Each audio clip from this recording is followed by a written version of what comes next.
list yang harus saya selesaikan dulu. Oke, kita mulai saja. Sekarang siapa yang akan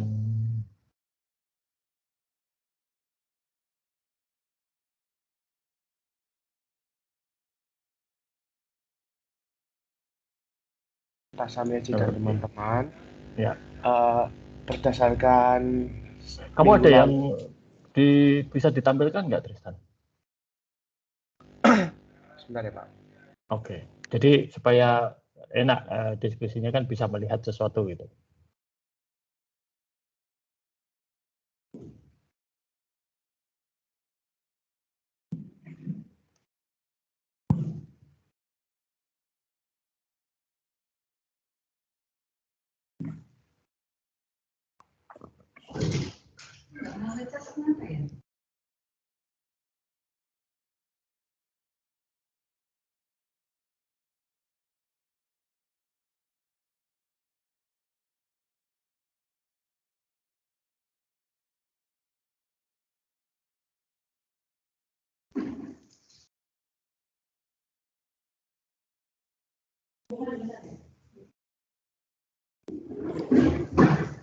Gimana Tristan, atau yang lain dulu?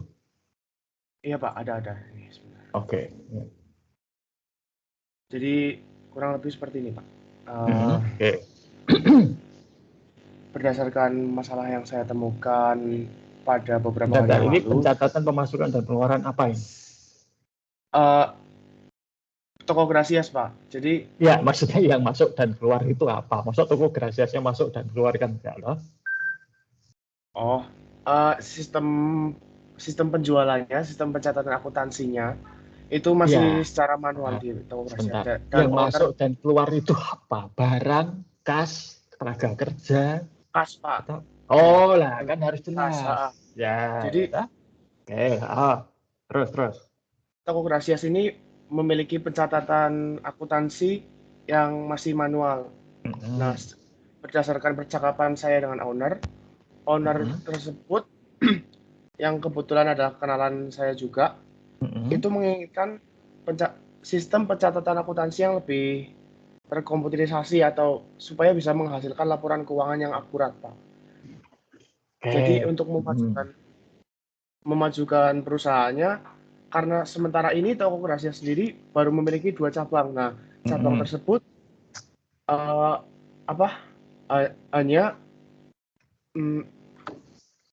cabang tersebut bukan dari utang bank gitu loh Pak. Untuk memajukan usaha kan biasanya kalau toko-toko UMKM gitu apalagi butuh laporan keuangan untuk bisa utang bank dan memajukan usahanya supaya bisa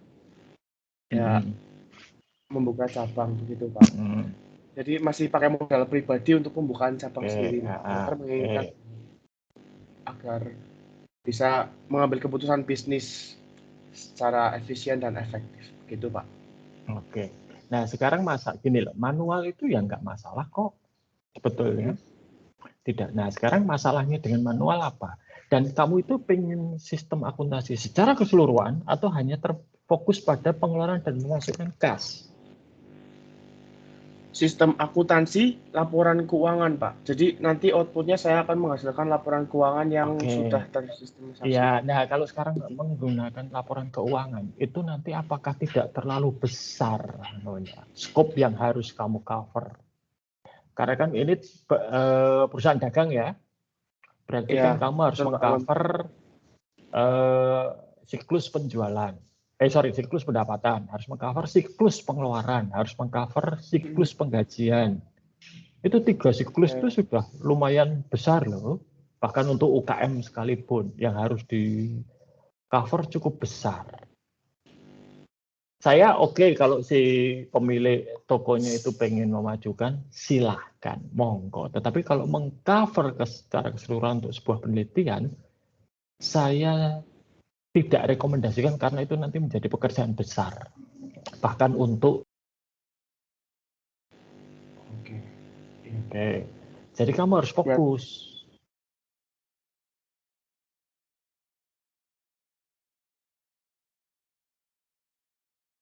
Untuk laporan keuangan, pilih 1 siklus dulu ya Pak untuk dibahas dalam topik seminar ini ya.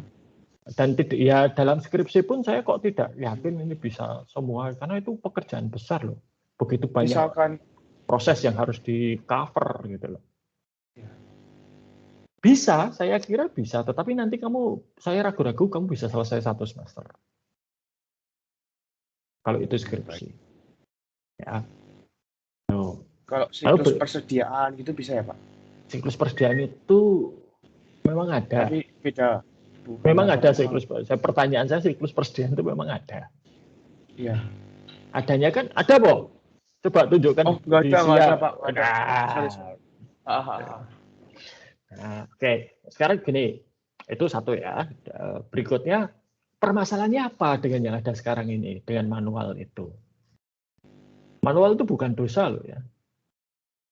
Oh, sekelas Dirjen Pajak aja masih menerima pelaporan secara manual, perhitungan secara manual, tidak harus terkomputerisasi. Masalahnya apa sekarang dengan sistem mereka yang manual sekarang ini? Itu lebih penting. Fokusnya ke situ dulu.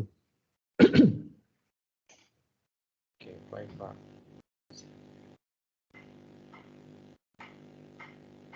Apa masalahnya apa, Tristan? Yang dengan sistem mereka sekarang ini? Jadi masalahnya dengan sistem sekarang ini, owner merasa kewalahan sih Pak. Untuk kewalahannya tuh di mana? Gitu loh. Misalkan pembelian ke supplier kan barang-barangnya semakin tahun semakin banyak. Nah itu owner untuk melakukan pencatatan secara manual itu masih kewalahan Pak, sehingga owner perlu suatu sistem. Kewalahan itu harus spesifik. Tidak bisa hanya mengatakan kewalahan. Nah, saya tuh kewalahan untuk misalnya, wah saya koreksi kewalahan. Kenapa kewalahan? Yang dikoreksi berapa? 10. Nah, berarti di sini kamu harus menunjukkan beban kerjanya itu yang menjadi beban. Maka itu tadi saya katakan, kamu harus spesifik pada siklus pengolahan transaksi tertentu. Supaya bisa lebih spesifik juga untuk bicara. Oke, sekarang misalnya pembelian kan tadi dari supplier ya. Iya, Pak. Oke, ada berapa supplier dia? Dan ada berapa transaksi dengan supplier dalam satu kurun waktu tertentu. Nah, ini lalu kewalahannya di mana? Itu harus spesifik sekali.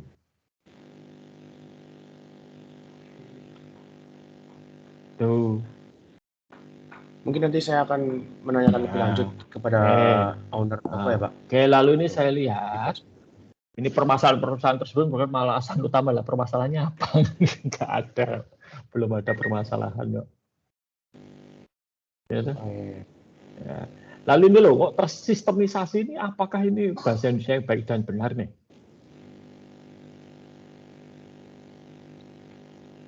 Bukan. Nah, gunakan dan benar. Ya. Baik, Pak. Okay. Silakan merujuk kepada kamus.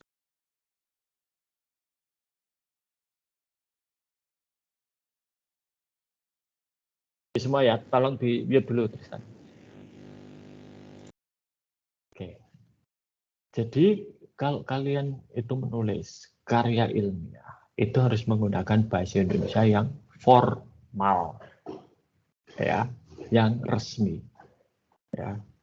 Berarti kata-kata yang digunakan merupakan kata yang diakui dalam bahasa Indonesia. Dari mana itu sumbernya? Kamus Besar Bahasa Indonesia dari Kemendikbud misalnya. 2, ejaan tata bahasa, lalu juga penyusunan kalimat dan lain sebagainya harus menggunakan Pedoman Umum Ejaan Bahasa Indonesia atau PUEBI. Ya. Dengan demikian, kalimat itu harus terdiri dari terdiri dari subjek, predikat, objek atau keterangan (SPOK), dan itu betul-betul harus dipegang. Ya. Kemudian paragraf. Satu paragraf itu terdiri dari harus ada satu ide utamanya. Paragraf itu ingin mengatakan apa? Dan ide utama itu diterjemahkan atau diwujudkan di dalam satu kalimat utama dengan beberapa kalimat penjelas. Dengan demikian, dalam satu paragraf itu tidak boleh hanya satu kalimat. Panjang luar biasa. Tidak. Satu kalimat satu paragraf itu minimal 3 kalimat. 1 kalimat utama dan 2 kalimat penjelas. Itu minimal. 1 kalimat utama dan beberapa kalimat penjelas juga tidak jadi masalah. Ya, tapi kalau hanya 1 kalimat atau hanya 2 kalimat, tidak boleh. Harus 3 minimal. Ya. Jadi itu aturan. Lalu ya silakan merujuk kepada tata bahasa Indonesia yang baik dan benar. Saran saya itu satu, sampaikan saja apa yang inti sampaikan. Jangan pakai kembangan kata-kata yang tidak berguna. Misalnya kalau mau cerita seperti Tristan tadi, permasalahan di toko Gracias, ya sudah langsung ke permasalahan, tidak usah mulai dari di era digitalisasi ini, dalam era pembangunan, apa hubungannya? Ya sudah langsung saja permasalahannya apa. Oke? So, kemudian untuk kalimat, saran saya, ini bukan prosa, ini bukan novel, ini bukan puisi. Jadi gunakan kalimat-kalimat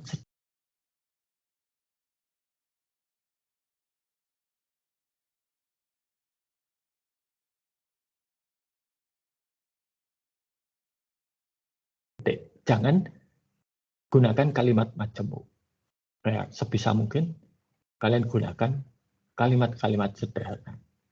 Kenapa? Kalau kalimat majemuk itu nanti kalian akan kehilangan struktur kalimat. Bingung nanti malah. Artinya lalu jadi nggak jelas. Sebaiknya itu menjadi satu kalimat-kalimat pendek-pendek. Itu lebih baik. Ya. Jadi Tristan ya, tersistematisasi itu artinya apa dan apakah itu ada di dalam bahasa Indonesia yang baik dan benar, itu nanti harus dicek. Saya kok merasa itu janggal ya. Baik Pak, terima kasih. Okay. Ada lagi nggak Tristan yang mau disampaikan? Mungkin untuk minggu ini saya baru seperti itu Pak. Oke, ya sudah, nanti diperbaiki ya. Harus lebih spesifik. Ya. Iya ya Pak, baik. Terima kasih. Baik, Tristan, sudah. Siapa lagi berikutnya? Saya mau mencoba, Pak. Silakan, David. Tapi ini yang saya tampilkan cuma 1 kalimat sedikit, nggak apa-apa ya, Pak? Ya. Coba. Daripada tidak ada sama sekali. Oh iya. Oke, sambil nunggu David ya. Ini baik kalau kalian nanti itu untuk bimbingan skripsi nantinya, siapapun pembimbingnya. Jadi kalau menghadap pembimbing itu sudah membawa sesuatu. Dan terbaik sesuatu itu adalah dalam bentuk tertulis. Entah itu nanti diberikan kepada pembimbing untuk dibaca atau itu menjadi pegangan kalian untuk didiskusikan. Sebab bisa jadi dalam diskusi itu nanti terlupakan poin-poin penting yang ingin didiskusikan. Jadi ditulis saja. Ya. Biasakan untuk menulis. Oke, coba diperbesar, David. Kok saya tidak? Ya, cukup. Oh iya. Selamat pagi Pak Samiaji dan teman-teman. Ini saya ingin membahas tentang permasalahan yang ada di tempat bisnis dari saudara saya. Di situ saudara saya itu mengatakan bahwa sistem informasi akuntansinya itu belum terkomputerisasi, jadi masih menggunakan pencatatan kertas gitu seperti yang tadi, dan menggunakan Microsoft Excel yang manual ngetiknya gitu Pak. Jadi untuk mendaftarkan member, perpanjang member, dan menjualan suplemen itu mengakibatkan kesalahan pencatatan, sering kesalahan pencatatan dan kehilangan data serta fraud yang dilakukan oleh bagian kasir. Oke, baik. Nah, coba. Nah, ini bagus David ya. Artinya kamu sudah mengidentifikasi permasalahan-permasalahan. Nah, sekarang ini berarti kan kamu akan ke siklus pendapatan ya? Iya Pak. Siklus pendapatan untuk suatu tempat fitness itu adalah pendapatan dari iuran keanggotaan, gitu kan? Baik anggota baru maupun anggota yang diperpanjang. Dan itu perpanjangan ya. Kalau menggunakan kata bahasa asing seperti member itu ya dicetak miring. Oke Pak. Ya, oke. Lalu pendapatan yang lain itu adalah penjualan suplemen ya. Dua sumber pendapatan kan, iuran keanggotaan Iya. dan penjualan suplemen. Baik.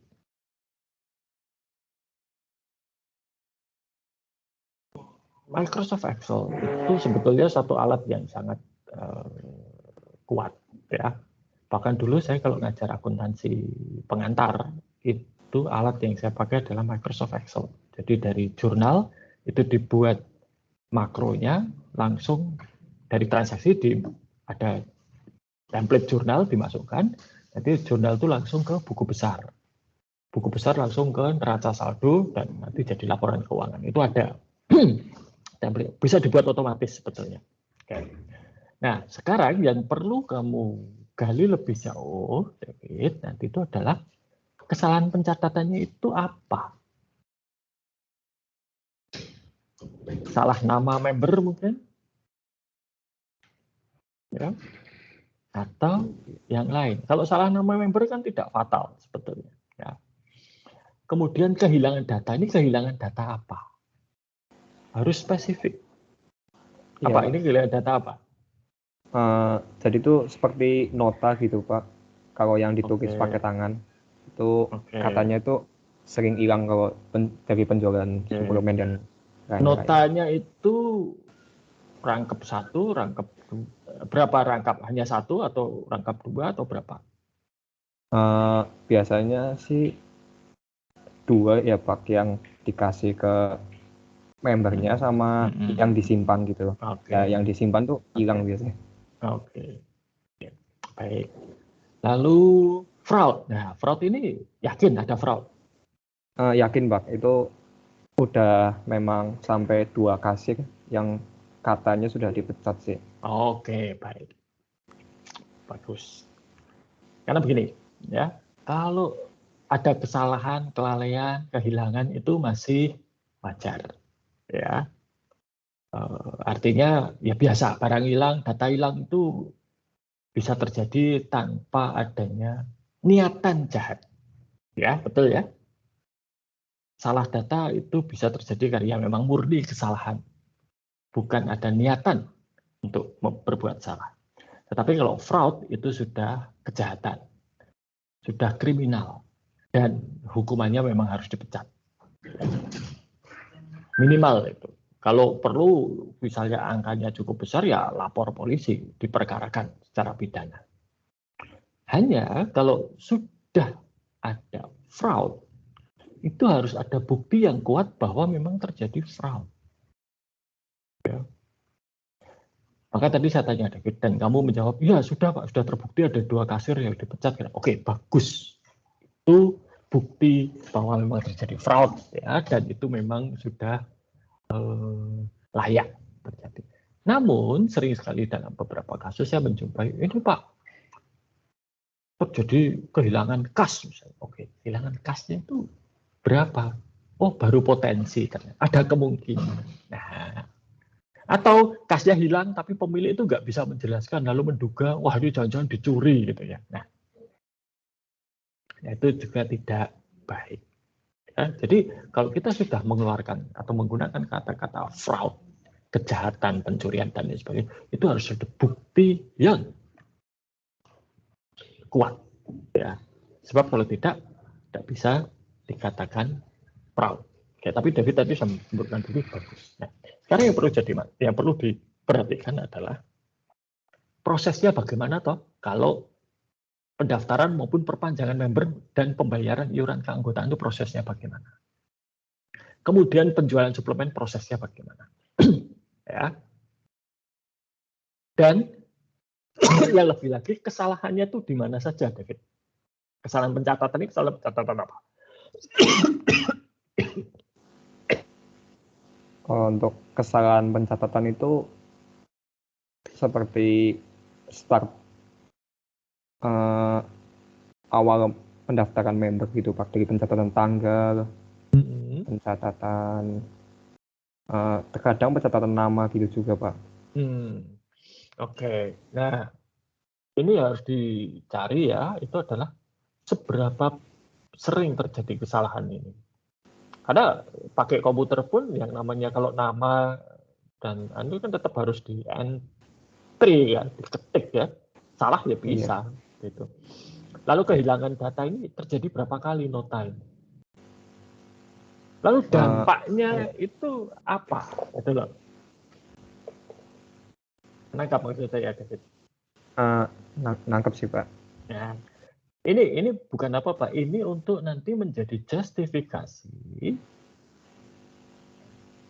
sistemnya memang harus diperbaiki. Sebab kalau ya salah catat itu biasa, tapi salah catat terjadi berapa? Oh, setahun sekali.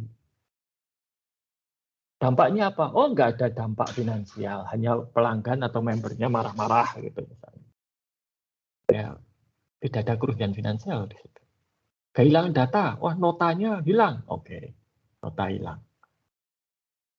Tapi nota yang hilang itu ternyata sudah tidak diperlukan karena datanya sudah direkap ke Excel misalnya. Berarti kan nggak ada dampaknya. Ya. Itu David. Jadi ini kamu harus lihat dulu proses yang salah itu ada di mana dan kemudian kesalahannya yang terjadi itu apa saja, seberapa sering frekuensinya dan potensi kerugiannya berapa. Itu untuk kemudian dilanjutkan ke sisa proposal yang lain. Ya. Oke, Pak. Oke.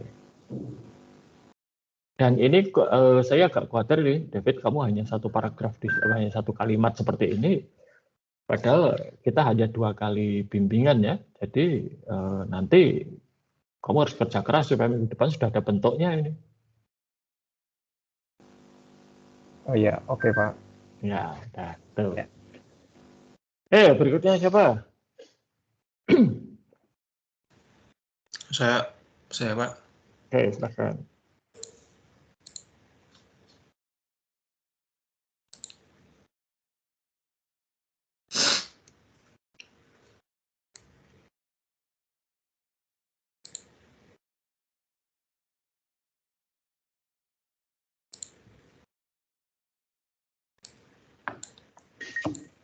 Oke.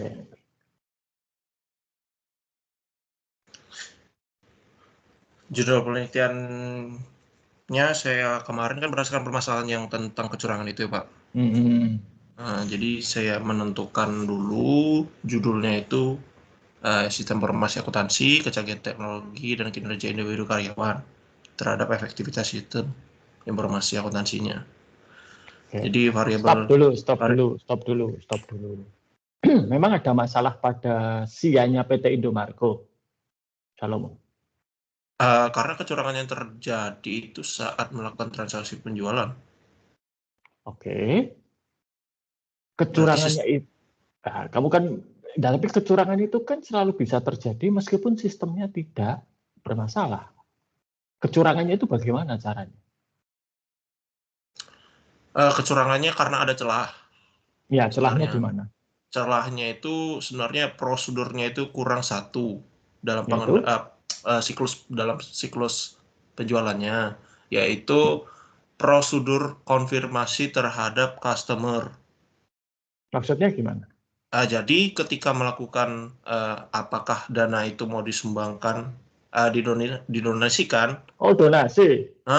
Yang mau didonasikan itu sebenarnya ini juga saya bingung karena berkaitan juga dengan audit gitu. Karena prosedurnya itu ada yang kurang gitu. Sebenarnya harusnya. Oke, sekarang begini. Donasi itu kerugiannya berapa? Akibat kecurangan ini atau fraud itu kerugiannya berapa? Nggak tahu sih Pak sebenarnya. Cuman itu kan harus mengakses laporan keuangan lagi ya. Ya, makanya ini sekarang begini loh. Ini cost benefit. Ya. Satu, donasi itu kan bukan bisnis utamanya. Ini Indomaret ya berarti? Iya. Kan bukan bisnis utamanya Indomaret. Mereka itu hanya dititipi itu. Benar sekali. Tapi masalahnya. Bentar, dengarkan dulu saya. Ya, itu. Sehingga kalau kamu hanya gara-gara itu saja mengusulkan untuk mengubah sistemnya Indomaret, berarti seluruh Indonesia loh ini harus dirubah. Kamu bayangkan berapa biayanya? Lebih murah untuk Indomaret adalah alternatifnya ada 2 yang lebih murah. 1, 2, nggak usah terima donasi kalau begitu. Core bisnisnya dia. Saya kira Indomarko tahu bahwa donasi itu rawan untuk diselewengkan. Tapi bagi mereka, ya itu donasi. Itu bukan bisnis utama dia. Ya. Nggak akan ada yang mengaudit. Tuh, pelanggan yang setuju donasi 100 orang kok ini hanya terkumpul 10 misalnya. Apakah akan diaudit seperti itu? Apakah muncul di laporan keuangan? Tidak jawabannya. Tapi kalau terhadap kas gitu ya pasti akan diawasi. Ini yang tadi saya katakan dalam 2 kasus tadi itu adalah cost benefit. Itu. Kalau hanya gara-gara donasi yang 1 orang 200 rupiah lalu Indomarko harus mengubah sistemnya, mau berapa triliun habisnya untuk mengubah itu semua? Menangkap nggak, Salom? Menangkap, Pak. Nah, lalu sistem informasi akuntansi kecanggihan teknologi kinerja individu hubungannya dengan kecurangan itu apa? Ini judulmu ini nggak nyambung ini dengan permasalahannya. Kalau kecanggihan teknologi ya menambah prosedur itu harus menambahkan layar konfirmasi itu juga sebenarnya. Itu bukan teknologi, itu kan hanya nambah prosedur. Nah kan kalau kamu mau nambah teknologi, berarti lebih besar lagi invest. Ini saya nggak melihat ada keterkaitan judulmu dengan fraud loh, Salomo. Ini jauh banget loh. Kalau fraud ya fraud, nggak ada hubungannya dengan kinerja individu, kecanggihan teknologi maupun pengaruh SIA, efektivitas sistem. Nggak ada ya.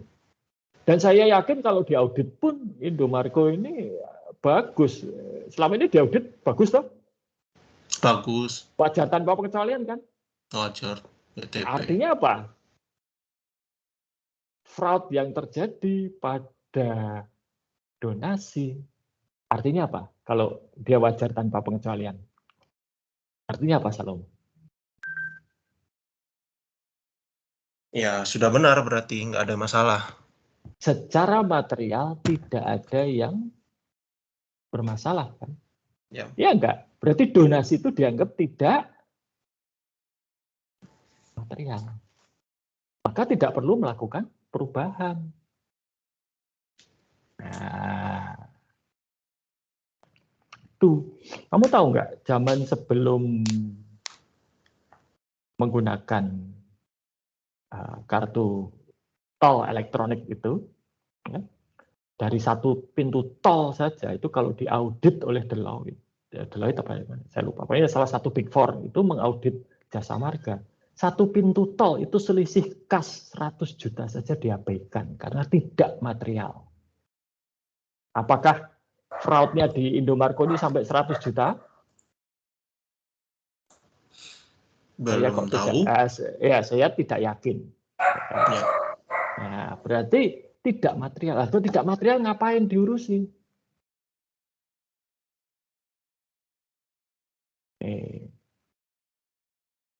Lalu ini kamu hanya membatasi Indomarko Prisma di Kecamatan Depok. Nah itu yang pegang sistem informasi akuntansi di Indomarko Prisma sama Kecamatan Depok itu ada berapa orang?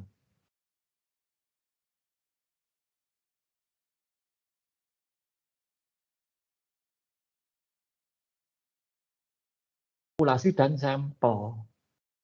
Populasinya di pengguna sistem informasi ya Kak, bagian kasir. Ya berapa orang? Bagian kasir itu 1 orang. Kalikan berapa cabang?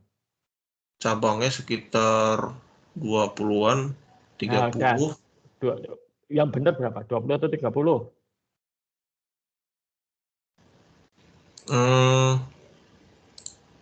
Aduh, kemarin berapa ya? Saya lupa juga sih Pak sebenarnya. Artinya kan itu baru populasi kan? Ya. Nggak mungkin itu semua dijadikan sampel, mesti ada yang menolak toh. Padahal kalau statistik itu minimal 30 ya.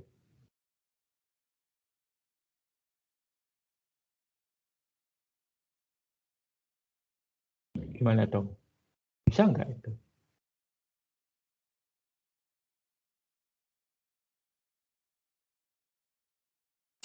Berarti ininya saya tambah. Kok ditambah gimana? Itu berarti permasalahan itu tidak bisa dipakai ini. Ini kan karena Kecamatan Depok aja sekitar segitu, Pak. Enggak, kan itu dengarkan saya toh.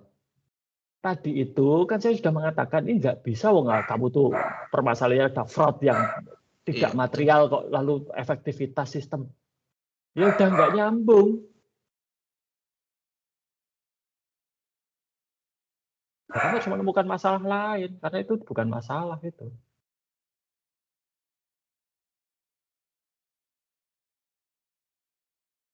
Lalu yang dimaksud pengaruh sistem informasi itu apa?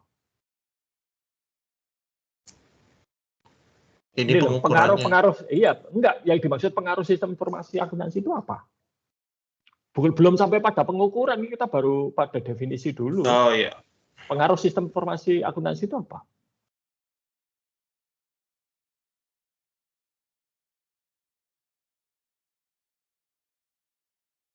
Adalah pencatatan. Pengaruh sistem informasi akuntansi itu artinya apa?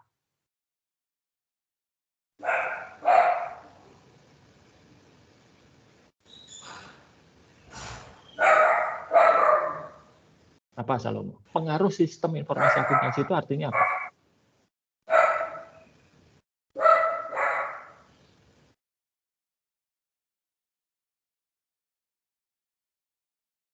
Saya lihat di sini ada persepsi, kegunaan, kemudahan. Apakah itu pengaruh sistem informasi? Persepsi itu kan ada pada level penggunanya, toh? Kok jadi pengaruh SIA itu?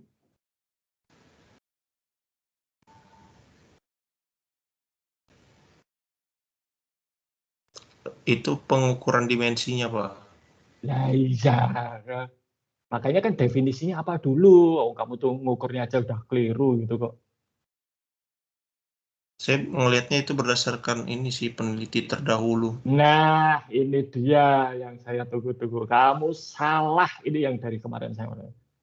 Kamu itu jangan bawa masalah ke Indomarko. Kamu itu temukan masalah di Indomarko apa? Kamu itu memaksakan masalah. Kamu dari artikel lalu coba kamu paksakan ke Indomarko kan? Ya enggak? Kamu punya masalah, kamu punya artikel, punya riset, lalu kamu paksakan itu ke Indomarko kan? Ya enggak? Iya. Nah, kok bisa jadi ya itu yang terjadi? Oh, kamu memperkosa Indomarko namanya kayak seperti itu. Nggak bisa. Kalau penelitian itu kamu harus menemukan di objek penelitian itu ada masalah apa. Bukan lalu kamu bawa masalah dari kampus dipaksakan ke mereka. Salah besar itu. Nyatanya ini nggak bisa dipakai nih. Oh, kok pengaruh sistem terhadap fraud segala macam. Lah apa hubungannya? Fraudnya nggak signifikan lagi. Tidak material. Nah, untuk apa? Ini kamu keliru, nak. Kamu itu harusnya menemukan masalah dulu, baru kemudian mencari teori yang cocok untuk meneliti masalah tersebut. Bukan dibalik. Bahwa teori diperkosakan ke objek penelitian. Itu keliru besar. Nggak bisa kalau seperti itu. Nggak ada gunanya penelitian kalau seperti itu. Ini sudah saya sampaikan minggu yang lalu.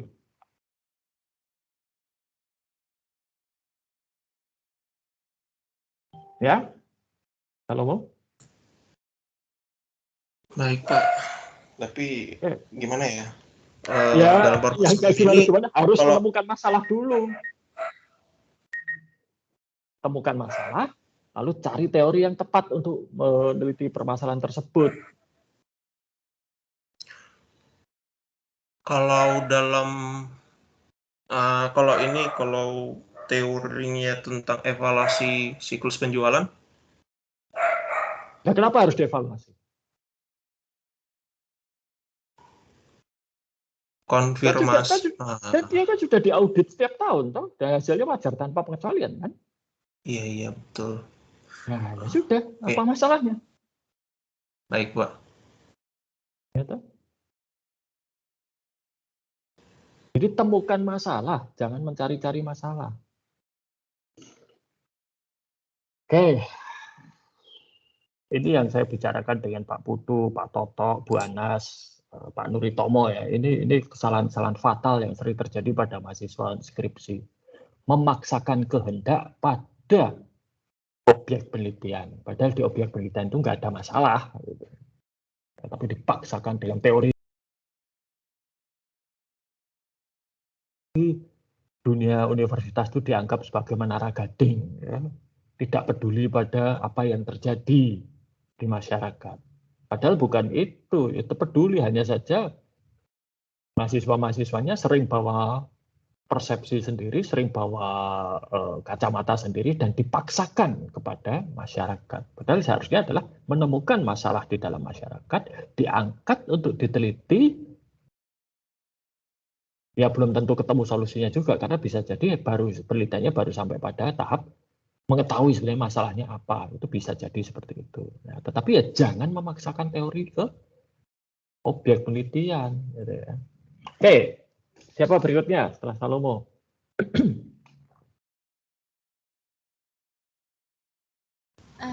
Pak, mungkin ya. saya. Oke, silakan, Nana. Saya izin share screen ya, Pak. Silakan. Sebenarnya belum kayak ngumpulin data atau apa, cuman saya ya memang tidak akan kalau proposal kan belum ya. Nanti kalau skripsi lah baru itu. Oh ya, saya menemukan permasalahan di waktu tanggal 5 November ini. November apa September ya? Saya tunggu, Pak. Itu banyak keluhan. 4 September. Banyak keluhan bahwa Shopee Food itu sebenarnya suatu sistem yang belum siap dijalankan. Saya menemukan banyak data bahwa banyak keluhan dari situ dan lebih banyak kasusnya itu pada pengajuan refund. Nah, salah satu beritanya yang saya tampilkan yang kelihatan jelas beserta bukti itu dari sini. Nah, jadi itu proses refundnya itu sudah dibalas dengan oleh Shopee Food, tapi menggantung. Jadi tidak ada kelanjutannya hingga berminggu-minggu. Nah ini. Oke, refund ini terjadi karena apa? Refund ini terjadi karena adanya, jadi dari tokonya itu, dari yang penjualan makanan itu dia waktu mengirimkan makanan ke konsumen menerima makanan tersebut tuh ada beberapa rambut. Oke, jadi makanannya tidak bagus ya? Tidak bagus. Kualitasnya jelek. Lalu yang ini korban itu, saya sebut korban saja ya Pak, konsumennya itu. Nah itu korbannya itu tuh dia sudah bertanya, maksudnya sudah menghubungi CS, sudah mengkonfirmasi atau menghubungi ke Shopee yang benar-benar untuk masalah pengajuan atau protes gitu kan. Nah itu dia sudah berusaha mengajukan kalau misalnya mau mengajukan secara manual, di mana dia ke tokonya langsung apakah boleh gitu. Nah ternyata nggak boleh dan Shopee Food memberikan opsi untuk akan dilakukan refund. Lalu korban tersebut tuh setuju dilakukan refund, tapi ketika pengajuan itu tetap memerlukan pengajuan kan Pak. Nah waktu mengajukan refund itu yang didapat emailnya ini tulisannya akan ditindaklanjuti dan hingga 2 minggu tuh selanjutnya tidak ada penindaklanjutan lagi. Oke, nah baik. Kamu sudah baca prosedur refundnya Shopee belum? Beberapa sih Pak, tapi aturannya yang tertera di Shopee kalau refund itu berapa minggu? Oh ya Pak, itu belum. Nah, kalau kadang beberapa sistem itu kan 4 sampai 6 minggu misalnya. Kalau baru 2 minggu ya belum, ya kan? Oh, oke Pak. Coba saya Pak, maaf. Sedangkan yang lain-lain itu apakah nomor refund masih menggunakan nomor pesanan itu juga tidak masalah kok sebetulnya. Hanya saja kan bisa ada status nomor pesanan ini dalam sengketa atau dalam dispute gitu ya, dalam permasalahan. Lalu bisa juga diberi kode bahwa ini di refund. Gitu loh. Tuh.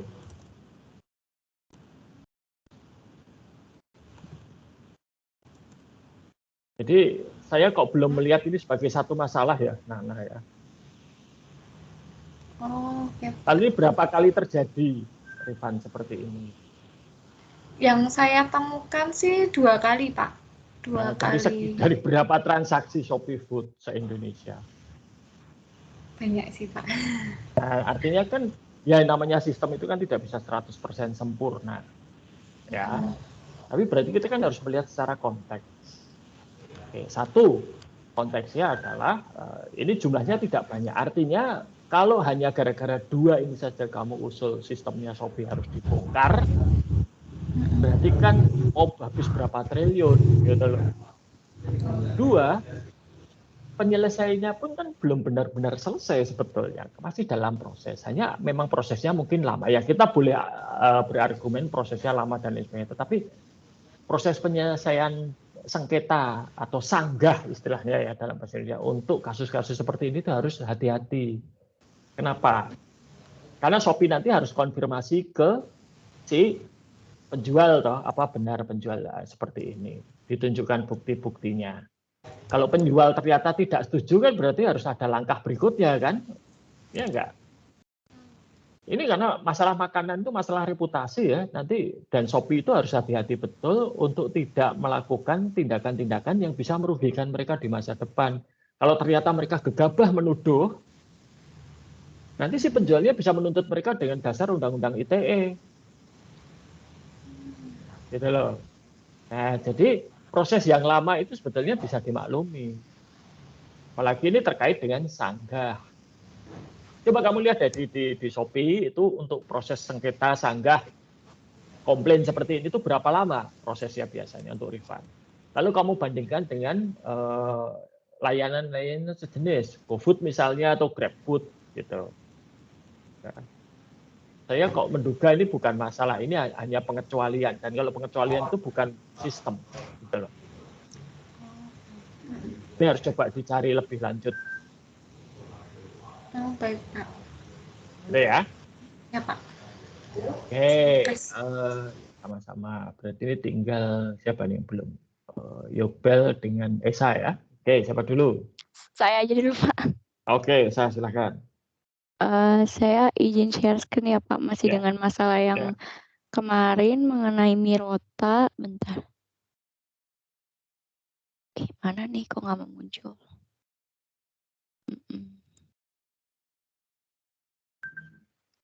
Oke. Nah ini Pak, saya bingung mau apa, tapi oke. Jadi karena kemarin kasusnya udah di ini sama Bapak, jadi saya minggu ini sih udah buat mengenai kaitannya dengan judul Pak. Nah ini saya ambil judul pengaruh efektivitas SIA, SPI, keahlian pemakai dan kompensasi terhadap kinerja karyawan di Mirota. Kenapa saya ambil ini? Karena yang pertama, kamu beda lagi dengan yang kemarin. Sama. Kan kemarin masalah harga, toh? Iya, kemarin masalah harga benar. Lalu kok ada kompensasi segala macam? Oh iya, bentar Pak.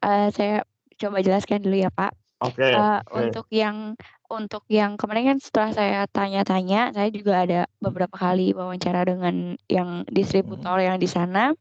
Nah, ini ada kemungkinan kesalahan pada saat ada perubahan harga dari distributor ke toko gitu Pak. Jadi harga pokok yang dari distributor berubah, sedangkan yang sudah ke input itu ke sistem yang di kasir itu sudah ke input, namun belum ada output yang untuk dimasukkan ke apa tuh namanya, apa sih namanya, bukan keranjang, apa sih itu, toko ya, ke display. Jadinya, nah di situ ada juga pengaruhnya dengan efektivitas kan Pak. Lalu ke SPI. Stop. Oke. Stop. Kenapa tidak di situ saja? Kenapa harus kamu sampai pengaruh efektivitas sistem informasi akuntansi? Karena dugaan saya pengguna SIA di Mirota itu tidak akan. Ini kan nanti pakai survei atau kamu mestinya?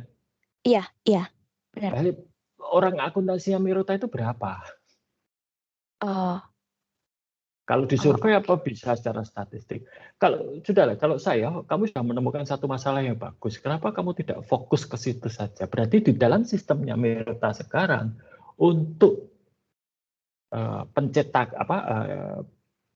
pengelolaan informasi harga barang yang nanti untuk didisplay dan di kasir itu bermasalah. Nah, itu saja fokus ke sana untuk menemukan masalah itu. Oh iya Pak, oke baik. Ya, jadi jangan pengaruh. Sudah bahwa faktanya memang ada kesalahan, gitu kan? Dan kesalahan ini konsisten terjadi di semua cabang Mirota kampus, gitu kan? Berarti kan itu masalah. Nah, maka berarti coba kamu lihat. Yang pertama tentunya kemudian adalah berapa kali kesalahan itu terjadi, ya. Dan fakta bahwa itu konsisten ada di semua Mirota kampus, berarti ini memang ada sesuatu yang salah dengan prosedur mereka. Nah, coba ke situ saja. Oh iya Pak. Baik, Ya? oke. Jadi jangan melebar kemana-mana. Oh iya, oke Pak. Oke, ada lagi? Udah sama ini sih Pak yang kemarin saya sempat ngechat Bapak itu mengenai data yang harus dipakai. Nah itu, apa nih? Kok gini? Oh, Pak Gaptek. Apa namanya? Datanya itu kan berupa prosedur ya Pak yang Bapak seperti Bapak bilang ya. Nah itu saya masih bingung apakah saya harus tanya ke sana seperti apa prosedurnya dari barang datang atau bagaimana ya Pak? Iya. Jadi kalau prosedur itu berarti harus melakukan satu, kamu mengamati dokumentasi mereka. Oh iya. Ya, mestinya ada SOP lah ya, tertulis yang namanya kalau barang datang, lalu nanti barang mau didisplay ke lantai toko itu prosedurnya bagaimana, dokumennya apa saja itu ada. Iya. Ya. Kemudian setelah itu kamu bisa melakukan observasi. Apakah prosedur itu dijalankan? Observasi dan wawancara kepada pihak-pihak yang terkait, yang terkait dengan prosedur tersebut. Observasi itu melihat apakah yang tertulis SOP-nya itu ditaati atau tidak. Lalu wawancara dengan para karyawan yang terlibat, ini apakah mereka satu paham prosedur, lalu kalau memang ada penyimpangan apa yang terjadi dan seterusnya. Jika tidak ada masalah, ya, artinya prosedur sudah dijalankan, tetap ada kesalahan, berarti memang salah sistemnya kan.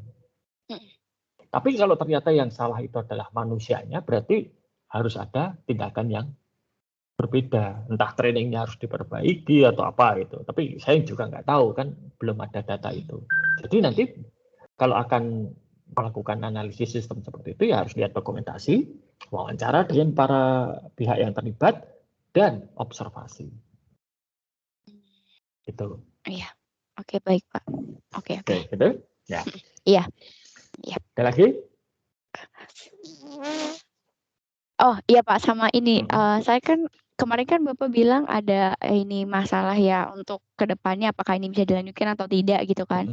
Nah lalu saya sekarang ini Pak masih dalam tahap ya apa istilahnya pengamatan juga di salah satu swalayan di Purwodadi Pak. Nah itu salah satu distributornya dari Mayora, kebetulan dari sepupu saya juga kita fokus pada untuk yang seminar saja. Oh, yang itu Pak. Yang lain kita pilihkan nanti. Yang lain. Ya, kita fokus ke sini saja. Oh ya, oke Pak, baik. Ya, baik. Ya, terima kasih Pak. Sama-sama. Ya, ada apa Nana? Pak, Yobel dulu nggak apa-apa Pak. Sebenarnya saya saya tuh nemu dua masalah di beda tempat. Tapi kayaknya Yobel dulu. Kalau kamu menemukan masalah harus nanti saya jelaskan aja setelah Yobel. Yuk, Yobel. Ya Pak, saya share screen dulu ya Pak. Silakan.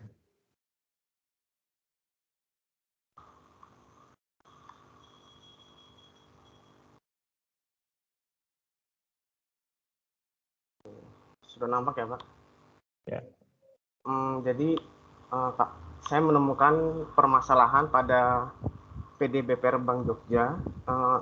Dilansir dari koran stripjogja.com, disebutkan bahwa pada pertengahan Maret 2021 ditemukan kasus adanya kredit fiktif senilai 27 miliar rupiah yang melibatkan antara Bank Jogja dengan Transvision Yogyakarta.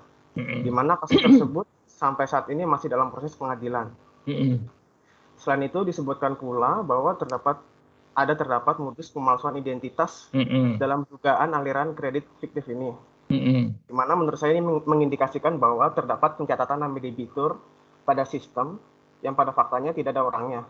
Atau meskipun orang tersebut ada, tetapi tidak pernah berhubungan dengan Bank Jogja tersebut.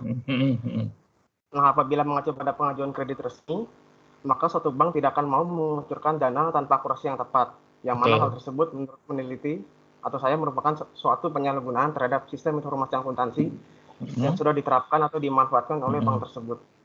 Itu topik permasalahan yang saya temukan seperti itu, Pak. Oke. Nah, jadi yang ingin kamu teliti itu apa? Yang ingin saya teliti berdasarkan permasalahan ini, saya bermaksud untuk melakukan penelitian tentang faktor-faktor yang dapat mempengaruhi kinerja sistem informasi akuntansi di PDBPR Bank Jogja itu, Pak. Faktor-faktor. Lawang ini fraud kok lalu jadi kinerja itu gimana hubungannya? Maksudnya kan pihak direktur itu menyalahgunakan sistem informasi akuntansinya seperti itu, Pak. Makanya saya ya sekarang kamu tuh harus lihat ya yang namanya kinerja. Teori mengenai pengaruh bermacam-macam terhadap kinerja sistem itu fokusnya adalah pada produktivitas. Jadi fraud itu tidak pernah diperhitungkan di dalam teori tersebut. Sehingga teori tersebut kalau untuk meneliti kasus dengan fraud itu malah justru tidak pas. Nah, kalau terjadi fraud itu sebetulnya indikasi apa tuh, Yobel? Kesalahan dari karyawannya, Pak. Kecurangan, Pak, gitu. Ya fraud itu kecurangan. Artinya indikasi apa itu?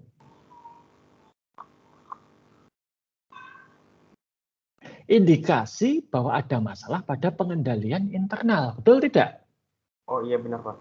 Entah pengendalian internalnya yang lemah, entah penegaan pengendalian internalnya yang lemah. Dan dua-duanya bukan masalah sistem informasi. Itu masalah audit.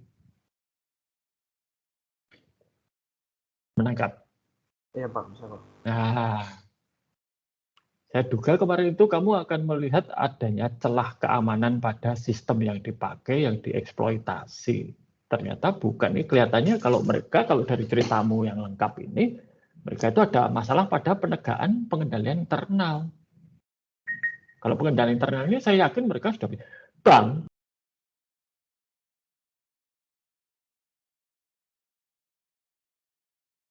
di Indonesia yang paling ketat pengawasannya. Mereka itu diawasi BI, diawasi OJK, nanti ada auditor, ya toh? Nah, jadi kalau kemudian ada ini lebih kepada penegaan SPI. Bukan masalah sistemnya baik-baik saja dugaan saya. Ini sama seperti kasus dulu Citibank, ya ada manipulasi oleh salah satu karyawannya. Sistemnya nggak terpengaruh karena karyawannya itu menipu nasabah. Dan nasabahnya percaya. Gitu. Nah, berarti itu ada pada penegaan pengendalian internal. Dan itu bukan masalah sistem.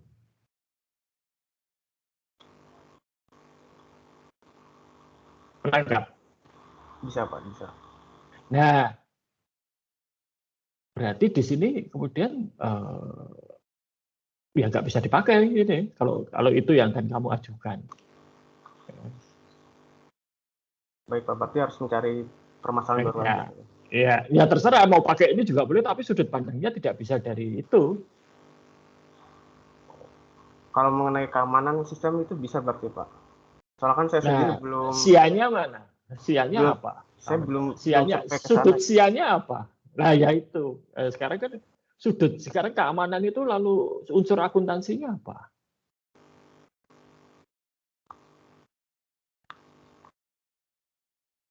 Kamu kan di prodi akuntansi kan, bukan teknik informatika tuh. Iya, Pak. Nah,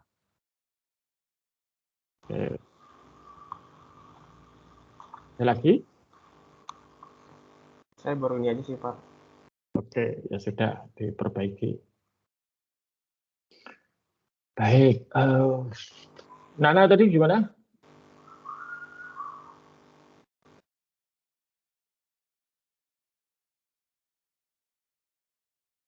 Enggak jadi. Oke, Tristan dulu. Ya.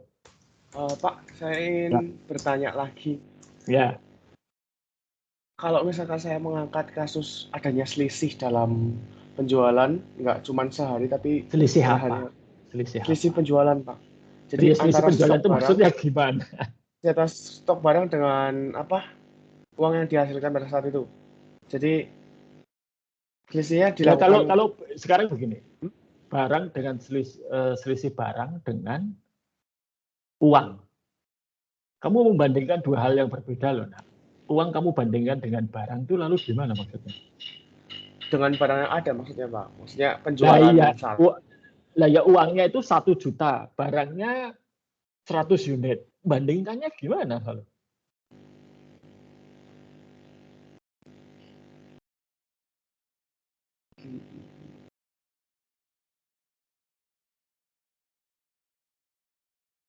Kalau membandingkan itu kan satuannya harus sama, toh? Unit dengan unit, liter dengan liter, rupiah dengan rupiah, gitu. Nggak bisa rupiah dengan liter, misalnya. Maksudnya barang yang ada di toko dengan barang yang ada di gudang itu nggak sama, gitu, Pak.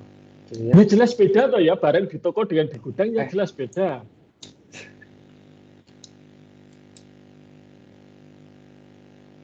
Gimana ya? Oke, saya tahu maksudmu. Catatan dengan fisik toh? Iya, gitu Pak, maksud saya. Nah, tapi sekarang itu juga muncul pertanyaan, nah, mereka pakai metode pengendalian persediaannya itu perpetual atau fisik pencatatan persediaannya? Masih pakai fisik sih, Pak. Ya jelas kalau fisik itu antara catatan dengan fisik berbeda. Karena nanti kalau fisik itu catatan direkonsiliasi di akhir periode. Untuk ngitung HPP itu ada persediaan awal, pembelian, penjualan, dan persediaan akhir. Nah, ini gunanya teori-teori akuntansi yang dipelajari selama ini. Jadi supaya paham masalahnya di mana. Ternyata yang kamu sampaikan bukan masalah toh, karena pasti pakai metode fisik. Ya enggak? Iya, Pak. Kalau fisik itu catatan dengan fisik jelas berbeda. Kalau yang sama itu perpetual.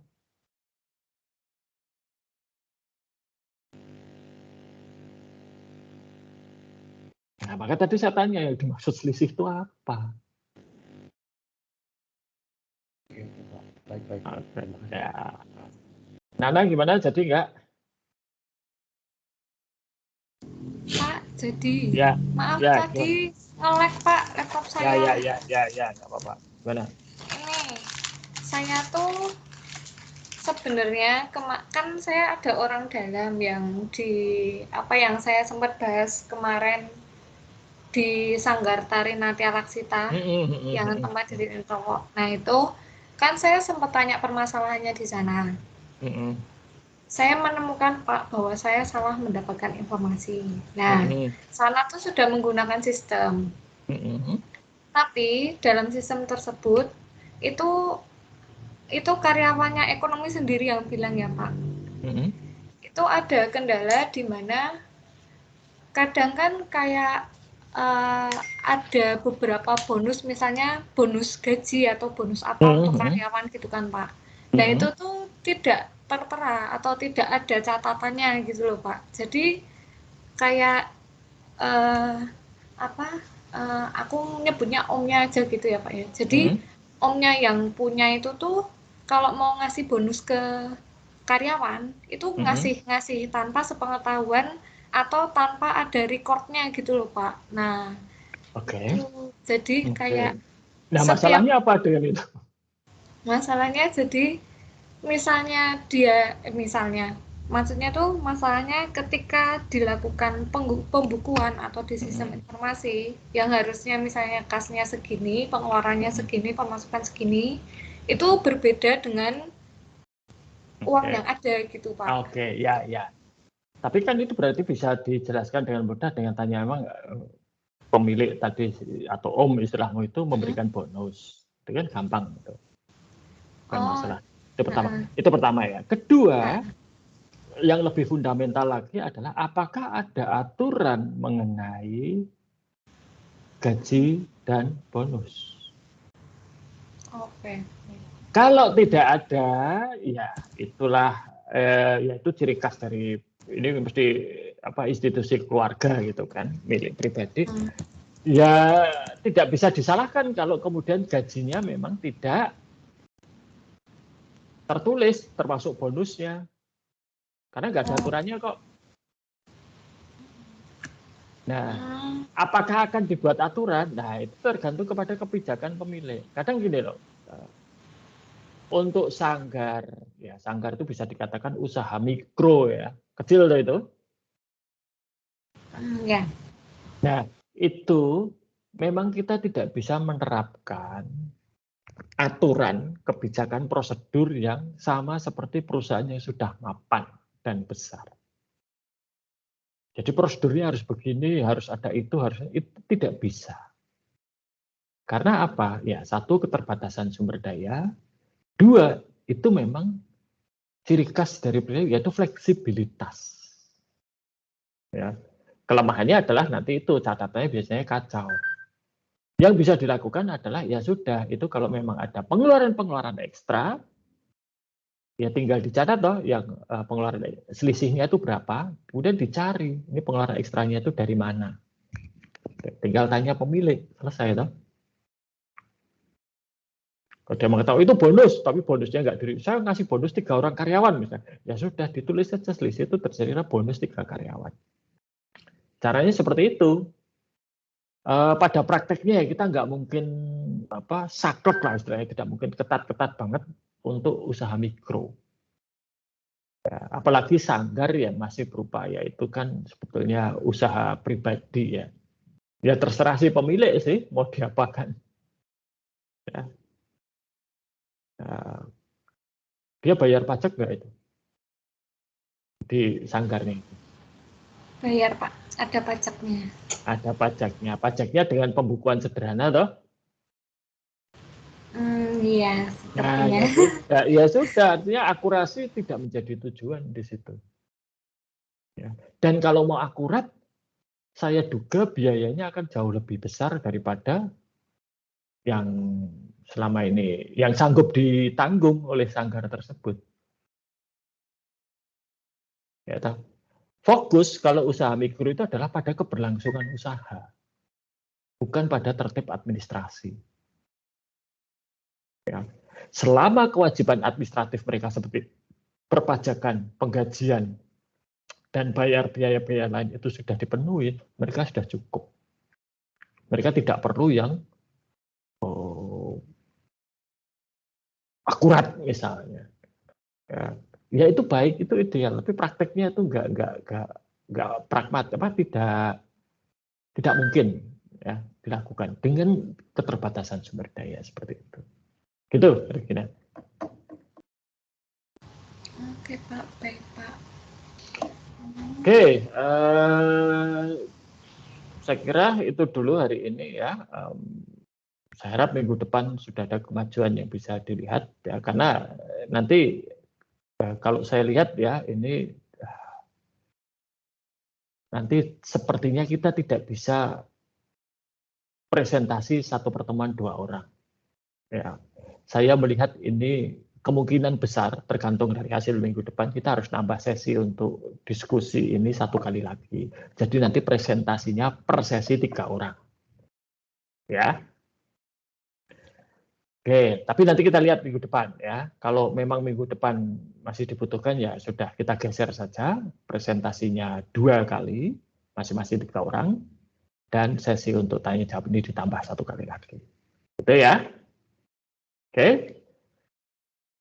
Begitu, saya cukupkan sekian. Selamat siang dan sampai jumpa pada pertemuan berikutnya.